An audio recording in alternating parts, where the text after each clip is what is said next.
என்ன கிறிஸ், நான் வந்தது கூட தெரியாம என்ன பண்ணிட்டு இருக்க? சாரி தாத்தா, நான் கவனிக்கல.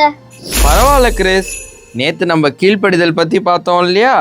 இன்னைக்கு நம்ம எப்படி விழிப்பா இருக்கிறதுன்னு பார்க்க போறோம். அப்படின்னா என்னது தாத்தா? விழிப்பா இருக்கிறதுனா கவனமா இருக்கிறதுன்னு கூட சொல்லலாம்.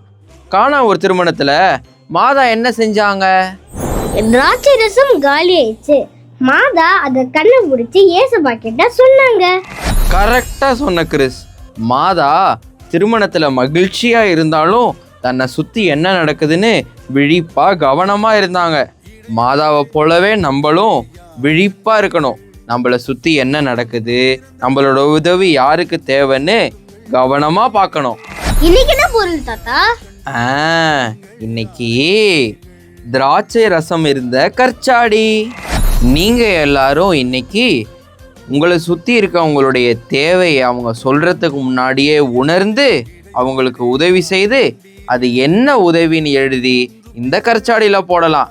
அது எத்தனை உதவியா இருந்தாலும் அதை எழுதி இந்த கற்சாடியில போடலாம். எழுதிட்டு வாங்க, நாளைக்கு இதை நம்ம ட்ரீல கட்டலாம். கொஞ்சம் கஷ்டம் தாத்தா, ஆனா நான் ட்ரை பண்றேன். அட்டகாசமா சொன்ன கிறிஸ். லௌததாசி 214:84 என்ன சொல்லுது தெரியுமா? நம்ம விழிப்பா இருக்கும் பொழுது கடவுளுடைய படைப்பான ஒவ்வொரு இலையும் ஒவ்வொரு படைப்பும் ஒவ்வொரு மனிதனும் கடவுளுடைய பார்வையில எவ்வளவு மதிப்புள்ளவங்கன்னு நம்ம தெரிஞ்சுக்க முடியும். போப் பிரான்சிஸ் இவ்வளவு அழகா சொல்லியிருக்காரு தாத்தா. உங்களுக்கான ஈகோ டாஸ்க், உங்க வீடுகளை சுத்தமா வச்சுக்க முயற்சி பண்றீங்க. ஆனா பொது இடங்கள்ல அங்கேயும் இங்கேயும் குப்பைகளை போடுறீங்க.